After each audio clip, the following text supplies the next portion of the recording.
Huh? Can we not cussing like that? No, she might show up. Hello. Hello. How are you? There we go. Alright. There we go. Okay. Here we are. Let's see. I'm Lee. And I'm Paul. And this is Relationship Rehab here on MingleMediaTV.com. We are coupledom.com. That's right. We write our relationship blog on coupledom.com. And, sorry, I have one of my kids waving something at me. That's your sister. So, let's see, it's been a while. It's been like a couple weeks since we've been on. Last week we were supposed to do this from the road, and Oh, that really didn't work. No, our whatchamacallit card wasn't working. The air card, and nothing else I tried either worked. Yeah, we tried doing it from a cell phone. Yeah. Our little fancy phones, and fancy phones. In trying to do this, I almost screwed up that phone. Yeah. Yeah, that was nice of him. I appreciated that. I fixed it. Yeah. I think it had to do something like with hard booting, taking off all my apps or anything like that. But it's fixed. It's fixed. Let's see. What else is going on? In the process of creating a bunch more websites. In our blog Coupledom, we discuss all types of relationships. We discuss marriage and dating, love in general, parenting, relationships. You know, anywhere that you could, connect with somebody else, even yourself, in some posts. Hi, Stephanie. Hi, Stephanie.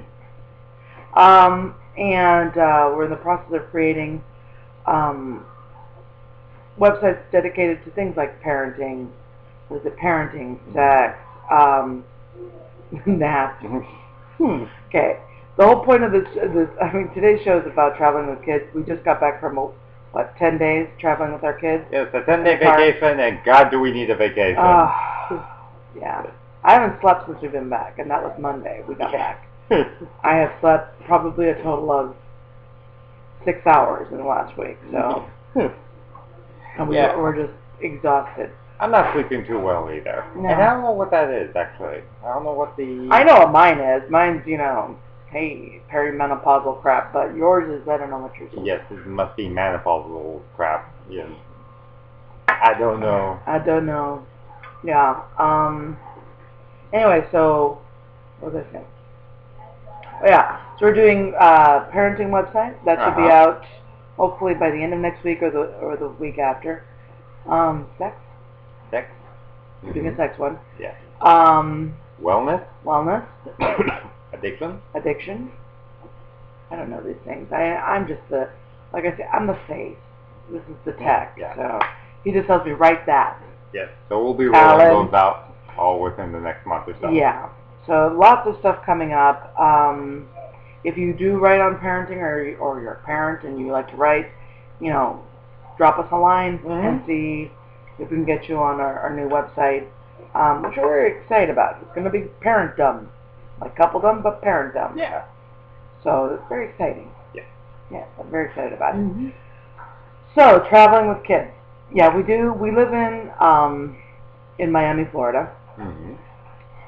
Only for the next year. Yes, right. We currently live in Miami, Florida. And taking a road trip for people in Miami is kind of tough because you're at the one of the most southern ends of the United States of America. To get out of the state alone takes like 10 hours.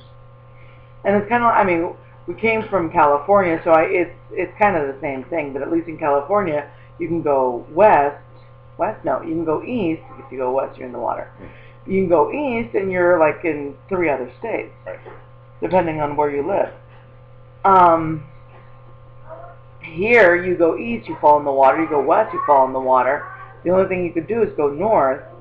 And remember, we are at the tip of the penis of the United States. We are at the tip. Well, it's not like the very, very tip would be Key West, but nobody lives down there. I'm sorry, that's not actually the penis part. No, it's not the penis part. Yeah. We're at the head. Yeah, right? The head of the penis. So, so for us to take a road trip is actually, an undertaking, and so we decided, since we are planning on leaving Florida, to take a look at this great state. and So we decided to, but we were traveling with our kids. Now our kids are 17, 6, and 3. Yeah. A wide array of Spread ages. them out. Yeah. And when it comes to entertaining these guys, it's not easy because you have 3 different personalities, 3 different developmental stages. I mean, very, very different. At least a 17-year-old can handle herself. I mean, she puts her, she puts her headphones on, she grabs a book, and she's good. and I don't have to worry about her. Occasionally, she'll complain that she's hungry. The 2 younger ones are boys. And yeah. And they get bored. And they want to be entertained. And they're, it's like getting stuck in the car is a pain in the butt for them. So, and more of a pain in the butt for us because we have to do the driving and listen to them bitch in the back. So, first rule was we couldn't kill them. Right. That was the first rule. Number 1. Rule number 1, you couldn't kill them. Duct tape was allowed, though. Yes. Well, as long as we didn't kill them, That's that right. was fine. So, we did whatever, parenting site tells you to do. Gina. Oh, she's here. Hello. Hello. I don't know whether it's Gina or Jenna. Nasty color. Who, me or you? Oh, you changed your color. Okay. Gina. Thank you. Gina. Of course, Gina. So, anyway, so, all the parenting blogs tell you, get some coloring books and things to entertain them on there, which we did. I mean, we had a gajillion coloring books for them. We had books, we had snacks, they had their backpack with their toys, the trio type of like Lego-y things.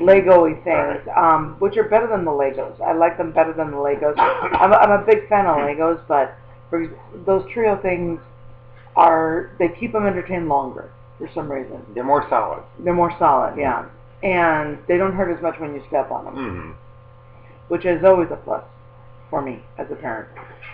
We also had, because of our writing and all that stuff, we had, a plethora of technology, and we always kept Paul's laptop charged so that they could watch movies on it.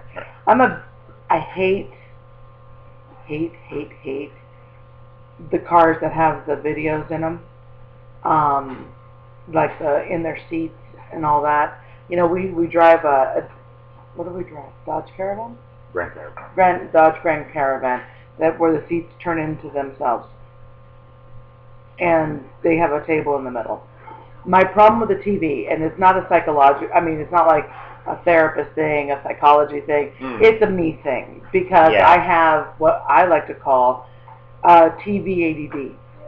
As soon as the TV is turned on, it doesn't matter what's on it, I have to turn my head and look at it. And get slack-jawed and it's actually one of the funniest things I have ever seen, because her and her siblings have it. So you turn on TV, middle of a conversation, and they'll just suddenly go, I mean, drool the whole bit, conversation stops, eyes glaze over. Yeah, and if you knew us, we're what you would consider a very, cerebral crowd. It's like me. My sister's also a therapist. My brother's like this international business dude that can sell anything, and he works with the government and all this kind of stuff. Turn on a TV, and it would go from this high level conversation to like that. So of course, if there's a TV on in my car, I'm dead, because I usually drive. Yes. So it's going to be leaning to be able to see the TV set. Exactly. Even if I can hear the conversation, I'm like, So basically, what we did. It's a safety issue. What we did, Gina, is the same that you're talking about, because we have one in the car, and we don't want one in the car so that she doesn't kill herself or everybody else. But we took my laptop, stuck the movies on that, put headphones on them, and they sat way in the back of the car. Right. They were in the last row, and it was on the table in the middle of them, so there was no way I could see it, no way I could hear it. And we put the stereo on to the front of the car, so all we heard was our music on our little no wireless headphones. We're not all that tech. No. Not in our car. No, actually, no. The headphones we use are the same headphones we use for. I'm a very simple person. I can't have too much stuff because I get overwhelmed. And it's, Paul tries to practice his Buddhism. I try to practice my Hinduism. And both things basically say, keep it simple. That's right. So, wireless, no. With those same headphones we used to do our radio show, they get to use it. So they look like they're taking, orders from Time Life or something in the back of the car. And it's not about being cheap, because honestly, we like to spend our money, but we like to spend it on things that we enjoy, like travel. So, hi Kimmy, who's Kimmy? Kimmy. Ink to Kim. Ooh. Inked. Ink. What kind of inked? Mentally inked. Can you do that? Hello. Hello there. Tattooing, me too. How many? I'm having a feeling that... 6! Me too! So far, yeah, I know. I'm trying to think of a tattoo. I've been trying to come up with... I got a hair somewhere. I've been trying to come up with a tattoo. I want to do something with my kids.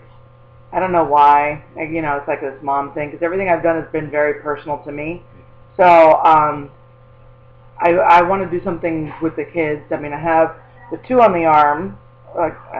I never know how to do this. I've got the one here. The glowing dot. Yeah, the glowing dot. There's one here. Shit, I just dropped my pen. I've got my mantra on my forearm. See? I'm going with that too, Gina. And then I've got 3 going down my back and 1 on my ass. And the one on my ass is my favorite. That's the first. That was the first. And that one's a great story, because that was a travel story. And I think that one of the things, actually 2 of the tattoos are travel tattoos. Yeah. Because my first one was, we went to the west coast of Florida, spent a week on the beach. I would have to be drunk. No, it's better if you're not. You're getting a mermaid on your arm? Okay.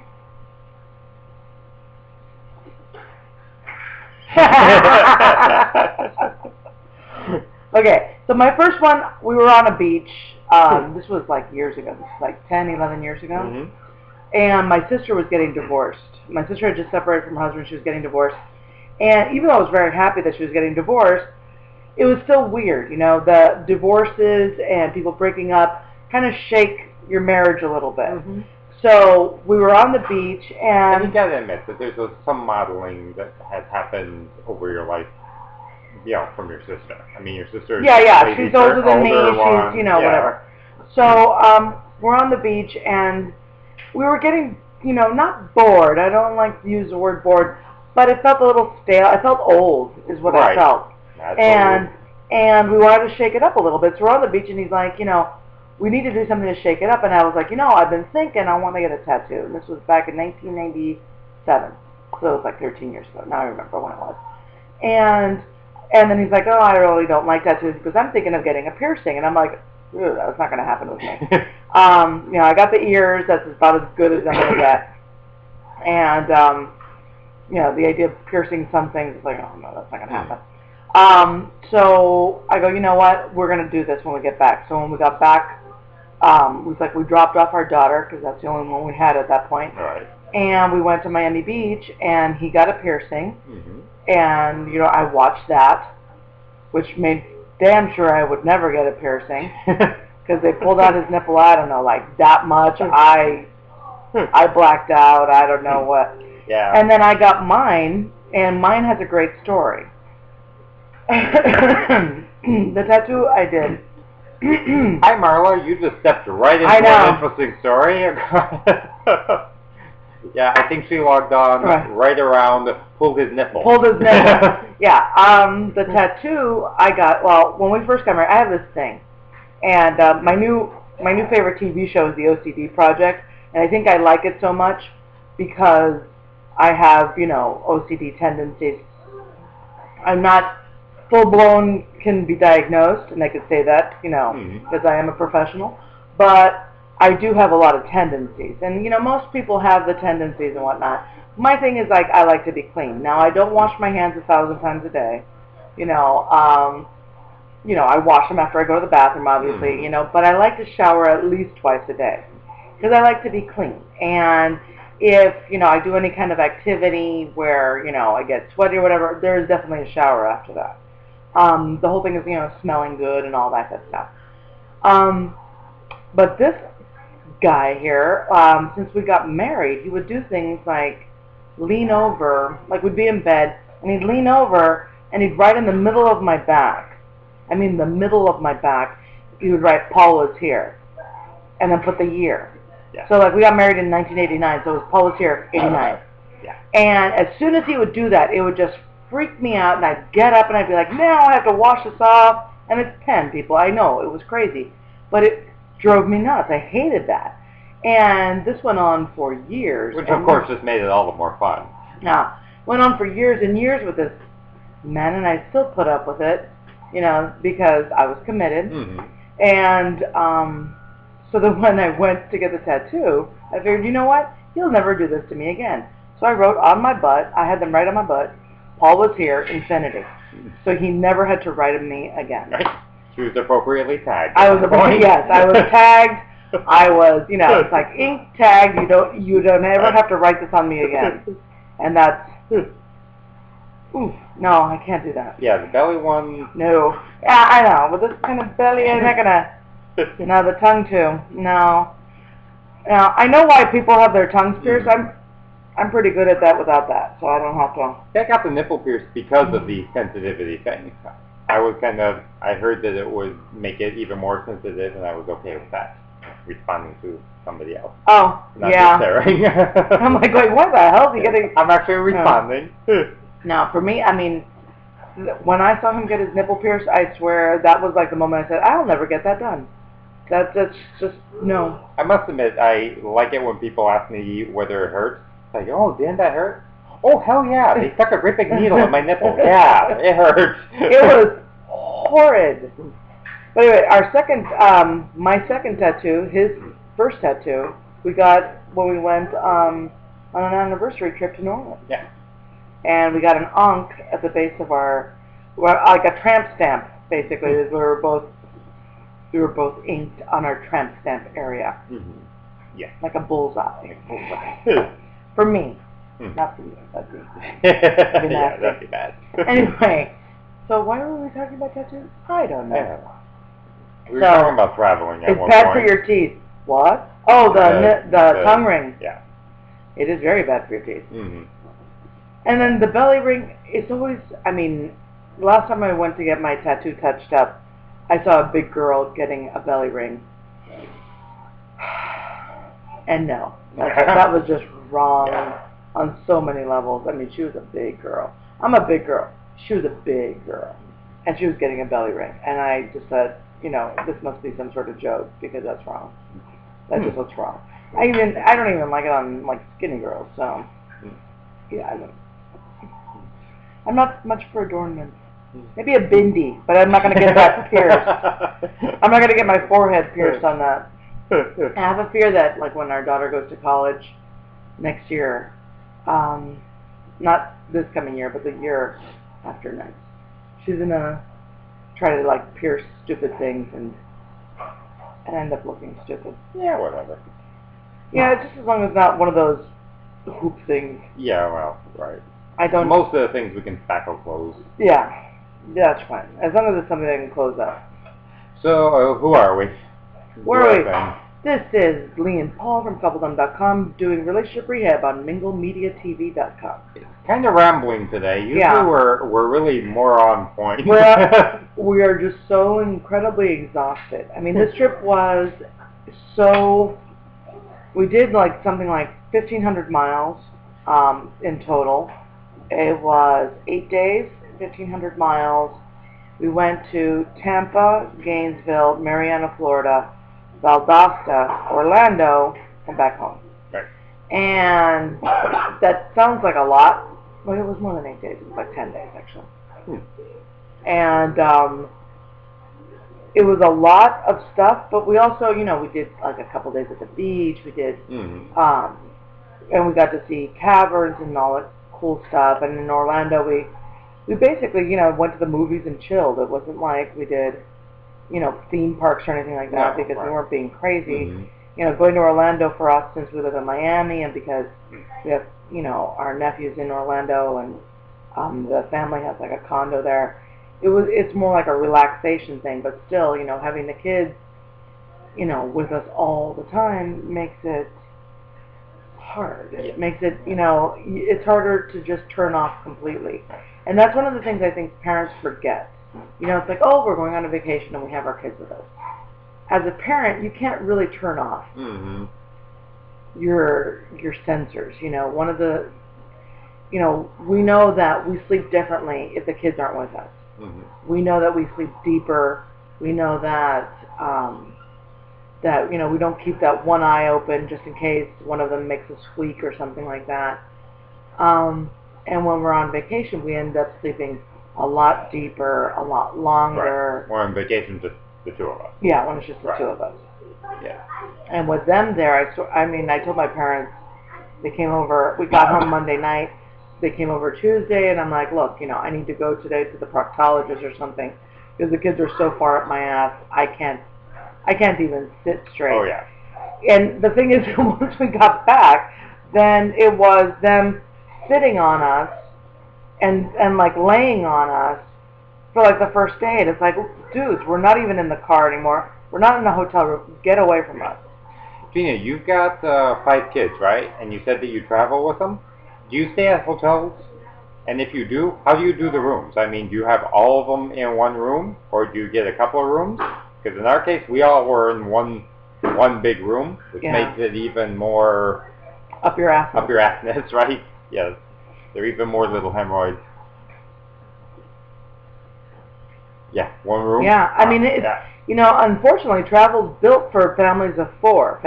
Anything over 5, anything over 4, you're screwed. Because you have to pay for more than one room, technically. Yeah. The reality is that you're counting 2 of your kids, and the other ones, you pretend you don't have. Yeah. We actually bought the sleeping bag for our littlest one. Yeah. Which works well because he still has accidents in bed anyhow, so nobody wanted to sleep with him. So, Another thing is calling a queen-size bed a full-size bed. No, dear. Yeah. No, that's just wrong. That's just wrong. But no, the travel industries aren't built for families over 4, which is a big problem. You can go into like the suite kind of hotels, but the reality is that even those only accommodate 4. Right, and comfortably. Who can afford them? Yeah. Oh no, it's like some of them are actually pretty affordable, but it's like at that point, you're not making any difference in that. We might have gotten a bigger bed out of it, but it's not like Ricky would have gotten a bed out of it. Yeah, right. No, that's true. So that would have been nice to be able to have a bigger bed. That would have been nice. That was the thing. We had, when we got to Orlando finally to like my brother's condo there, the idea of being able to sleep where we could both roll over and not be, smashing into each other. I've been sleeping with this guy for 22 years. I know how to sleep with him. But when you put us in a full-size bed, that doesn't really allow, that's pretty much it. This is true. That was pretty much it. A fridge is a plus. Definitely coffee is what we always need. It has to have coffee because we're big coffee people. And a balcony. And a balcony. That's usually our escape. Yeah. That's a big thing for me because I like to be able to be outside, but there. Right. I'm a big balcony kind of person. Honestly, our ideal situation is any time that we can put a piece of glass between us and our kids. Just works out nicely. Prison. That way, prison, yeah. Prison, no. No, we don't want that. No. I don't think. We haven't tried, But yeah, that way you good can coffee. See them, but not. See, that's a big thing. Unfortunately, they don't make good coffee in hotel rooms. And that's what we really. In all the places we stayed, we had coffee in every single one of them. All the coffee tasted like crap. I did not have a good cup of coffee until I got home. The first one we had, the Wolfgang Puck was good. At the beach hotel. Oh no, the beach hotel. We stayed at a DoubleTree on the beach. Yeah, that had to be good coffee. But no, that's such an important thing. Coffee. Yeah. So simple. Coffee. So anyway, Okay. yeah, Yeah, our trip was very emotional also because as parents, we never really do this kind of stuff. I mean, we blog like everybody else, but when we blog, we talk about our personal stuff. We occasionally we'll tell like kid stories. On the show, we've never really talked about like our personal experiences, whatever. But this is the first time I think that we're doing like real, like what bloggers do kind of thing. Yeah, like we're going to share a story our daughter she's going to be a senior next year in high school, and college is not an option. College is a requirement in our family. Right. I mean that's we're blessed to have bright kids, so the idea that they're not going to go to college, or that they would have the option of not going to college really doesn't exist. Yeah, and this isn't like it's even a discussion. No. This is, our daughter knew that she was going to college when she entered kindergarten. Yeah, not even. Or even before that. Right? Even before that. And she always knew, even when we moved into Florida, it's like that she couldn't go to school in Florida. Yeah. We made it very clear. When we moved to Florida, Florida's school system was, like 49 out of 50, yeah, something like that. Yeah. So it's not that it is better now. It is better, but it's not, and I'm not great. talking about, and the thing is, I'm not disparaging the universities here. But I'm just saying we wanted her to go and explore and live her life and do things. And you add on top of that, our daughter has special needs. She's visually impaired. She had a stroke when she was born, so her left side doesn't work too hot. And she has Asperger's syndrome. So you need to understand that at one point, let's say, we were told that our daughter would be severely mentally handicapped and probably dead by the age of... And blind. Oh, and blind. Definitely blind. Blind was always by 18 months. Yeah. By 18 months. Definitely wasn't going to live past, 3 years? Oh, yeah. That was never going to happen. That was, So when, year 5 rolled around and suddenly she needed to go to school and things like that. Suddenly. Yeah. She'd always been in school. But, I mean, But the point was that the idea, I mean, it really hit us hard about last year that her going to college was actually a reality. Because, we always talked about it as if it was, but, I think subconsciously and in our deepest, darkest, secreted emotions, we thought that it would never happen. And so now this is a reality, this is a possibility. So, I'm who I am. I have my personality. I'm emotive. I'm a bit of a ham. I'm center of attention. Our daughter is also in her own way, but because of the Asperger's, there's a lot of, this kind of stuff, and because, of personalities, whatever, there's a lot of clashing. So a lot of, and she's a teenager. So I have to work it, and she has to work it. And then this is typical mother-daughter crap. It doesn't worry me. I've seen it a million times before in my offices, so it's not a big deal. But it's, it's worked out. We've been working it out a lot better in the last couple of years. So I'm trying to explain to her while we're on our beach condo and beach thing, and it's very nice. We're listening to the waves. We're on the balcony. The boys are inside. And I'm saying to her, how difficult it is to watch her, go through her process of where she wants to go to school and what she wants to study, and that as a parent, maintaining the boundary of being there as a consultant, but not as a director, specifically in this choice, is difficult. Because I would love to be able to say, listen, this is your major, this is your school. I already filled out your application. You're going there.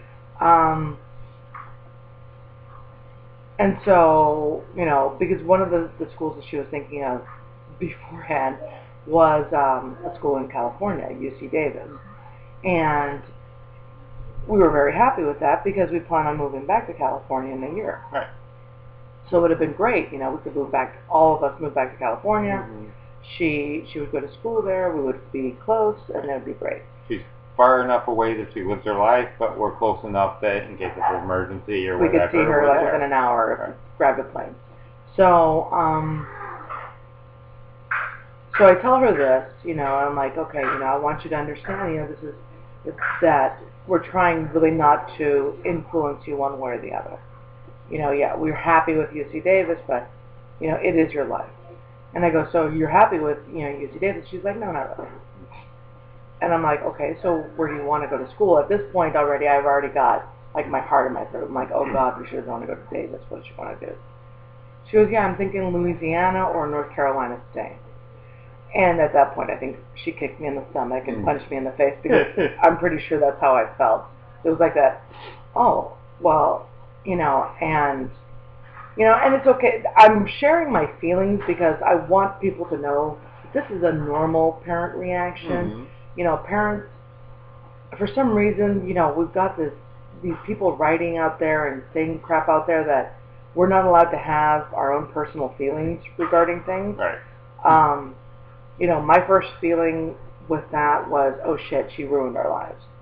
I mean, it was like, oh great, now we're fucked and we have to stay in Florida forever and I don't want to stay in this shithole anymore.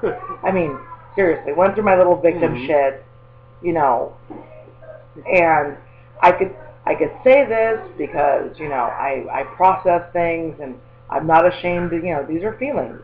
And I'm not going to be ashamed of my feelings. These are the initial things. Now, did I say them? No, I did not. Mm-hmm. I didn't need to bring her into my little, you know, victim processing that I was doing. And I was just in shock. I was just like, oh, crap. And, you know, Paul had been, I don't know what he was doing. I was putting the boys to bed. I was putting the boys to bed. And then he came outside, and I was like, here, you get kicked in the nuts. I don't know what she's going to say. And so he went through his little shock process.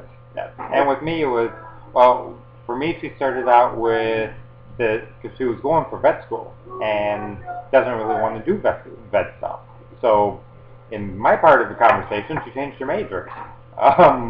Which obviously changed her schools and everything else. Well, that's the thing. It's like she just changed her major, but she figured she can go to the same schools that she was already choosing. And I go, that's not the way it works. I mean, now you need to find... Yeah. Now you need to find, you know, a new place to go to school because not all the schools have a zoology major. Actually, zoology is a very rare major in the universities. A lot of them do things like, you know, a lot of schools do things like animal science and things like that, but that's not technically, it's not technically, what am I saying? It's not technically a zoology major. You know, animal science and zoology are actually two different majors. And of course, this is all stuff. I mean, I studied psychology. This one studied, you know, physics and engineering. We don't know zoology. So, you know, it's an education process for us too. So,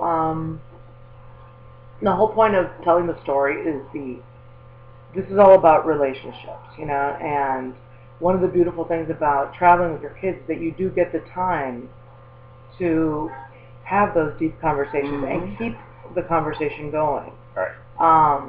You don't have that kind of leisure when you're at home and you've got all the other crap and you got to make dinner and you got to deal with this and that. You don't have that kind of time, but when you're on vacation, you do. And when you're on vacation, you're sitting around a table. You find yourself sitting around the table with them, you know, for meals or just sitting, you know, hanging around in the hotel room, or in my case with her, we were, you know, standing in the water, you know, in the beach and talking. So we had a lot of those, like long, you know, dilated moments where usually you find your conversations last maybe, you know, 3 to 4 minutes, and all of a sudden we've got half an hour, hours, 2 hours of conversation. I mean, it was very different, very eye-opening. And sad. Uh-oh. Because we only have a year of this. Oh, yeah. That was very, that one was very present in my mind during this whole trip. Is that, you know, there's not going to be too many more of these family trips. Right. Yeah. So, you know, from there it became this, okay, now we need to find another school for you and whatever, and thanks, you know, now we have to pay for your scores to be sent to elsewhere because, you know, you weren't thinking 2 months ago. So, so we went to like a bookstore, and this is all during our trip and our planned stuff. We went to a bookstore, we bought, you know, one of those huge, we did the U.S. News and World Report on colleges, and literally the thing is what the hell, like that thick, it's huge.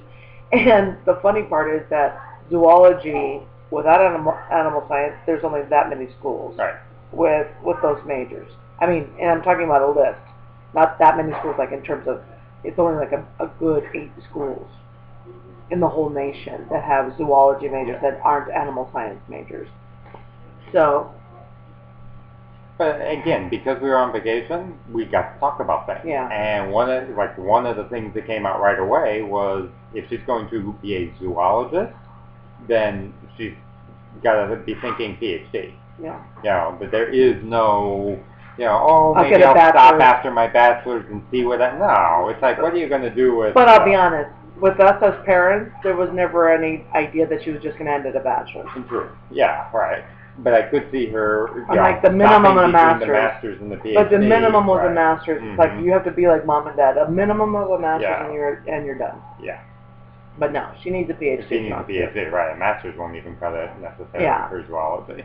Yeah, it might eke her by if she's really brilliant at it, but she needs a PhD. Because she wants to research. She wants to research. But like right now, bats seem to be on the I find that forefront. really cute because back in the day, I wanted to research. Me too. And you wanted to research too, and then what did we end up being?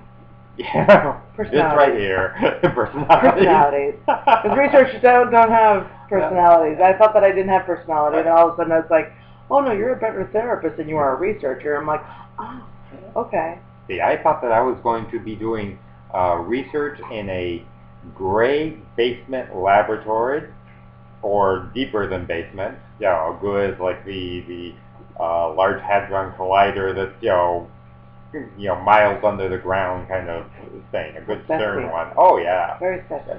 But my own, just a big room, bunch of equipment, a lot of gray. That sounds so sexy. That's awesome. Right there. So sexy. Yes.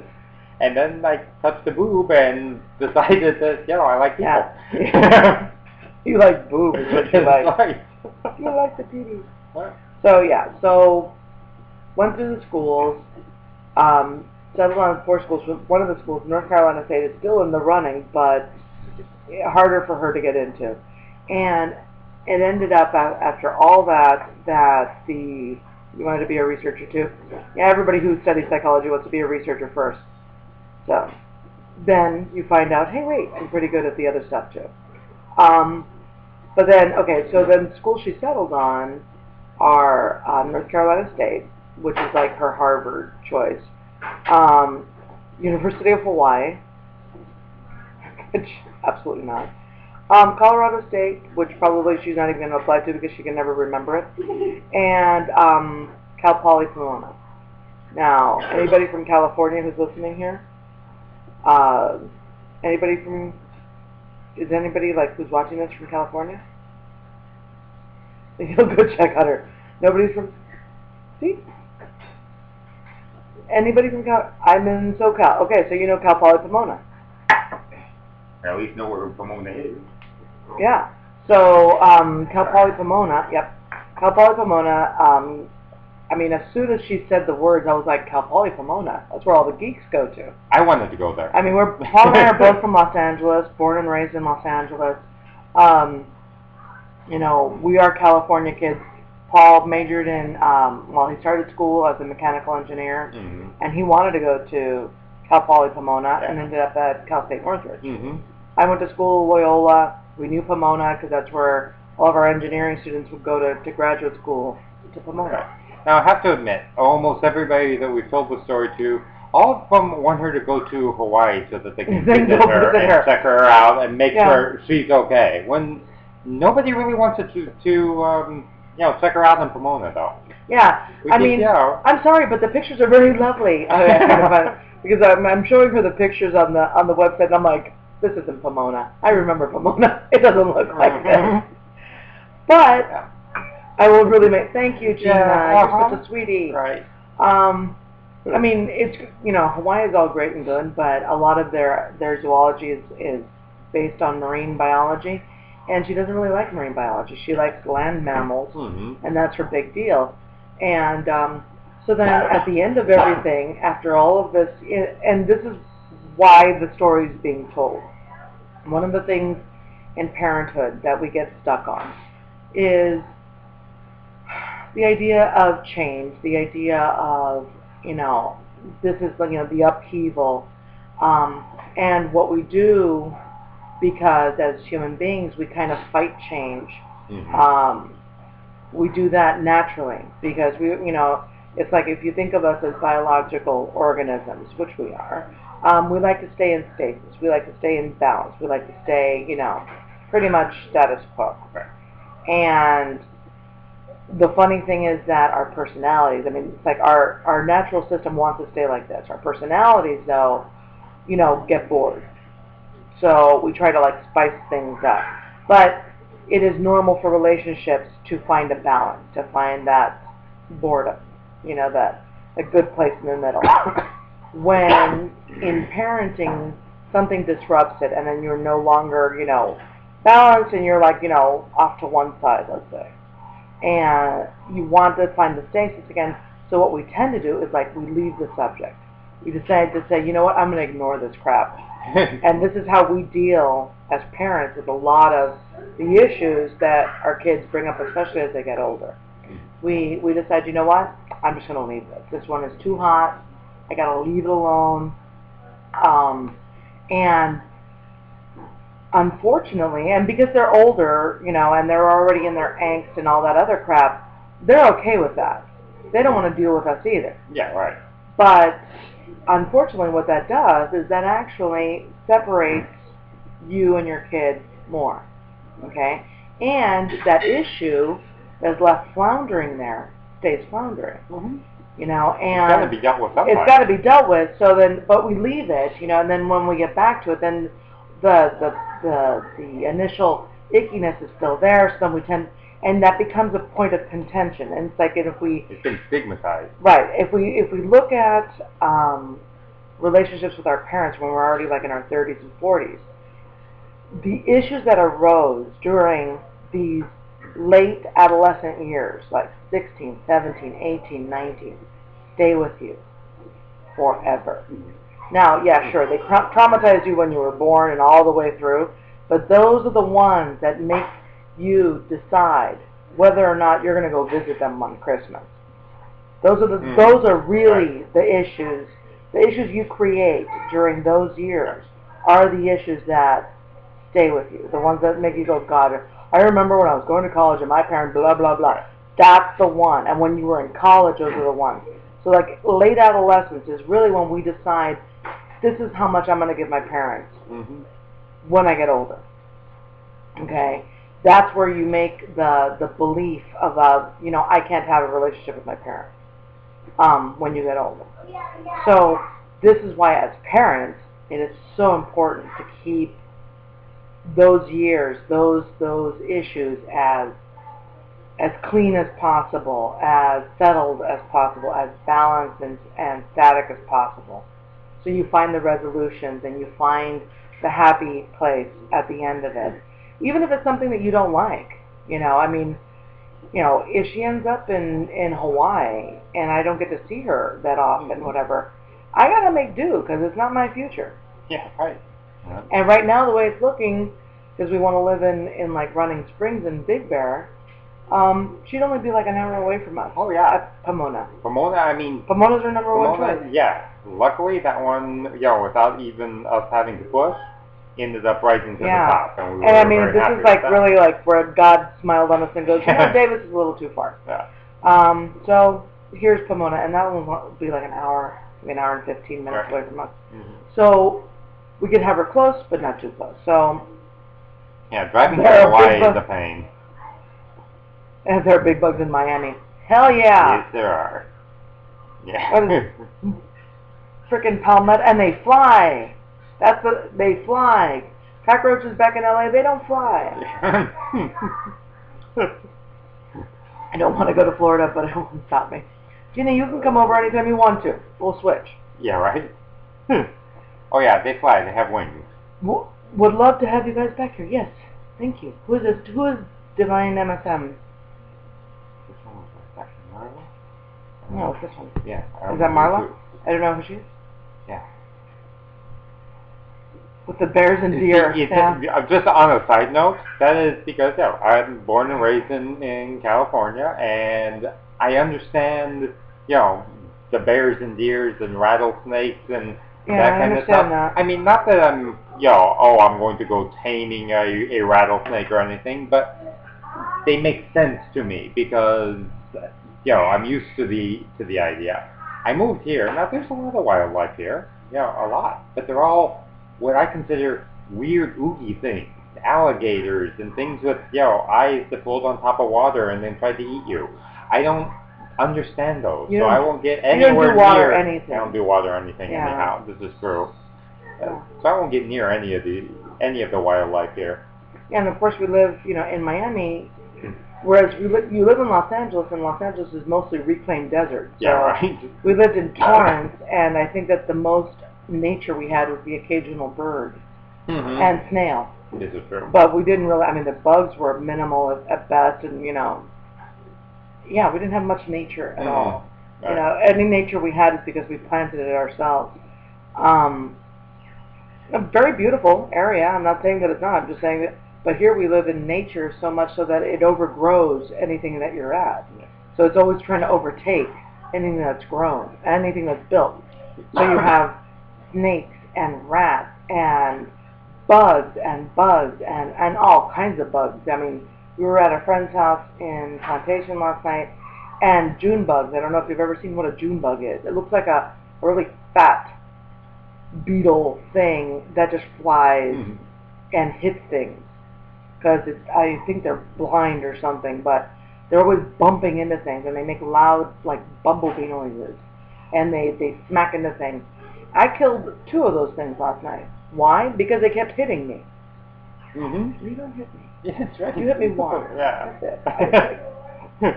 Yeah. Okay. So Gina, you're in Utah in the mountains. See, that to me makes sense. This is for me. It's like the equivalent of like trying to move to Australia, where you go, okay, I understand deer, and they go, oh no, ours are like venomous, fire-breathing deer, and that kind of stuff, and you're like, wait, they're not supposed to be like that. They have tusks and everything. You're making me smart. That's right. Oh yeah, in the desert, But you know what? It's different. Desert bugs are different. I don't know, I find them cool. The ones here I do not find cool in the least. Yeah. I like the desert. I find the desert really... I don't like anywhere where the temperature goes above about 70. I don't like desert. He wants to live in his basement. Yes, exactly. In his Back little to the basement.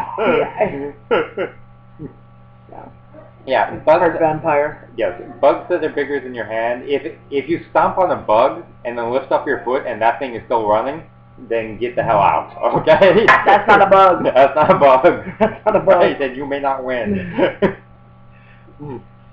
I agree. The desert in the wintertime. The desert. I find the desert so interesting. I know. I've written a couple of novels, haven't gotten published yet. My 3rd novel, I was inspired because last year we were driving through Los Angeles. We were in Los Angeles and we drove to Vegas, and we had done that trip a million times. And what I missed so much, and I didn't realize I missed it, was, living in Florida, you don't have those kind of views. And as we're driving through Death Valley, how amazing that was. I don't know.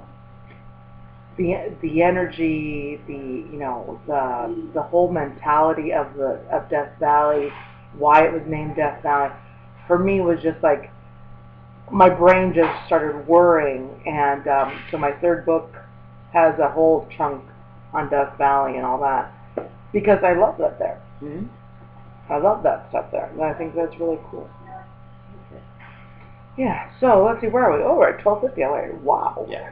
So, let's see, coming up, we're gonna have to save that topic for Gina, because I want Gina to talk about like extra people unmarried. So Gina has kindly agreed to be with us on the 30th, right? Gina? Yeah. Hello. Yeah. Jay. Okay, so she's gonna be with us on the 30th, which is a few weeks away. So next week. So wait, what's Gina going to talk about? Gina's going to be talking about people outside of our marriages that try to mess up our marriages. So how does that sound, Gina? Are there actually people like that? Well, people. Are there actually people like that? Let's see. Yes. Yes, there are. That's the short answer. That's the short answer. So I mean, people like friends, acquaintances, family members, mother-in-laws.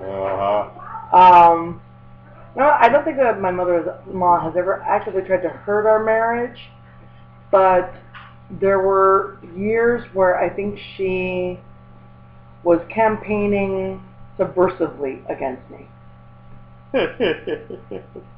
Mother and sister-in-law. I don't have a sister-in-law. I have a brother-in-law, but he's kind of like non-entity. So I mean, I don't even think that he knows I exist.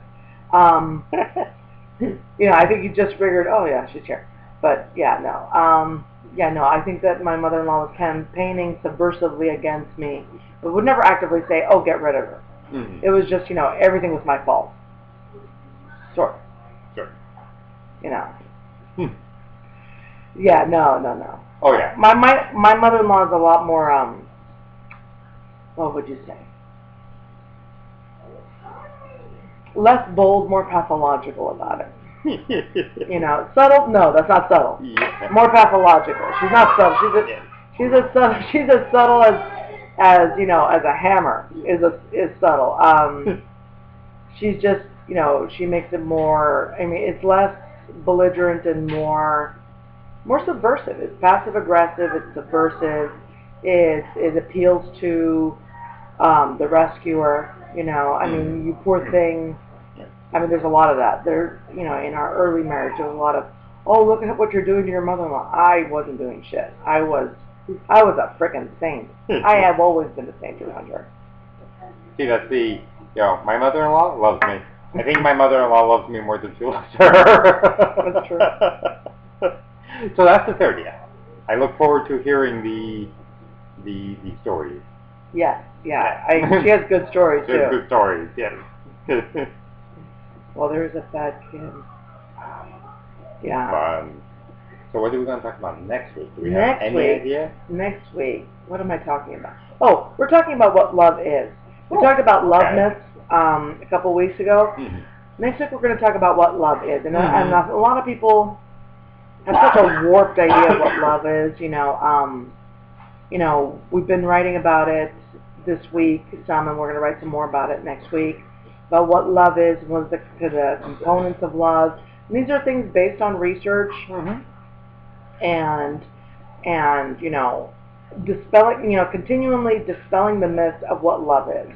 I think that a lot of our dysfunction in this country, in this world, has to do with these very far out warped ideas of what love is, and we need to get rid of those. Well, that's the thing, is like because as we were writing, kind of realized that in doing the myths and that kind of stuff, we've done a lot of what love isn't, and it's important to really know what love is. Yeah. Like if you're saying I want to be in love, what the hell are you talking about? We talk a lot about what it isn't. It's right. Like when I ask somebody, like one of my friends who's single, it's like, well, what do you want in a guy? Well, I want a guy who doesn't smoke, and I want a guy who doesn't drink, and I want a guy who, and I'm like, no. What do you want in a guy? And it's like it's very hard for us to think. I mean, if you think of it as a painting, you're not omitting color from a canvas. You're putting colors on a canvas. So when you're creating your picture of what love is not stuff that you're going to be taking off of it. It's going to be stuff that you're putting on. So, is love, I don't know, lustful passion? Yeah, there's some of that. Mm-hmm. And one of my favorite studies, and I'm going to say this, and it'll wrap us up. Mm-hmm. One of my favorite studies on love is when they've done CAT scans on couples who've been together for over 20 years, and what they find is that if a couple has successfully been together for over 20 years, that their CAT scans are going to look almost identical, which is pretty cool. Mm-hmm. And they say that people start looking like each other, or they look like their pets or whatever. But it shows that we do start to get in sync in terms of those things. And they can basically predict with CAT scans and things like that couples who are going to stay together. Mm-hmm. And another cool part of the CAT scan is that couples who tend to stay together are able to generate the same kind of like firing in the brain that couples who are in their passion lust phase generate at the beginning. Mm-hmm. Okay, so think about like when you first got together with your mate, that, as I like to call it, the fuck fest. That everything was about I want to touch you, I want to be with you, kissy kissy, and everything like that. When you go past a certain amount of time, and you're like, after 20 years, which tends to be like the make or break time of Mm-hmm. marriages, that couples that claim to still be in love and all that, the ones that are successful are the ones that have regenerated those parts of the brain where you do go back to that lustful, passion-filled time, so that maybe you're not doing it as often, but when you do it, it's hot. Yeah. Mm-hmm. And I just like that because it's what it is it's scientific proof to what we've been saying all along. Mm-hmm. That it doesn't need to be, like it's not a death sentence, and it just drives me crazy that the media portrays it like that. The ball and chain, the marriage being a death sentence, that you're not going to have sex anymore, it's no more passion, no more love, or whatever, and that's not true. Mm-hmm. That's not true at all. So that's what we're going to be talking about next week. We're going to be talking about that next week. So yes, definitely be here. Now let's see, people we need to promote who are on Mingle Media TV. Yeah. Obviously there's us, who you watch us on Friday at noon. Right, and Gina, you're on Sundays, right? Let's see. Yours is Tuesdays. Tuesdays at 5 p.m. Right. And then we don't have to. Wait, where's the other one? Okay, so this one is Life After Kids. Right. That's Sunday show at 9. At 9 p.m. Yeah, Life After Kids. Oh. Fairy Tales and Tiaras. Yeah. That's right. Yes, Gina, the Fairy Tales and Tiaras. Yeah, and while we're here, we'll promote Robin Craig's show, Mm-hmm. the Modern Widow. She's a friend of the show, and we love her much. I don't ever remember where she's on. Anybody? I think she's on Tuesdays too. Stephanie, do you remember when Robin Craig is on? Yeah. And Charles Orlando's on, what is it, 11 o'clock Eastern on Thursdays. Yeah, Robin's a sweetie, and she won an Emmy, and she makes us all look good. Yes, that's right. Good. Yes, yeah. We are a fan of hers. Yeah. She makes us look good. Yeah, so we like that. Okay, so Robin Craig is on Yes, I was Tuesday. right. Got it. I knew that. Yeah. And Charles Orlando's on Thursdays on WTF, 11 p.m., right? On Wednesdays. Shit, I don't remember anything. 12 on Wednesday. Wait a minute, wasn't he on Thursdays before? I swear, I need a vacation. Somebody send us a vacation. We really need a vacation. Wow, I need to be able to sleep and enjoy myself. Thank you all for being here. I really, truly appreciate it. We've had a great show. Yeah. It's been fun. Maybe we'll do a show on getting inked. Where's my ink lady? That's right. Because I think that'd be cool, actually, and actually get it videotaped and put it on a show. Well, that'd be cool. That'd be fun. Oh, Edit it up. That's a good one. I tend to be quite vocal.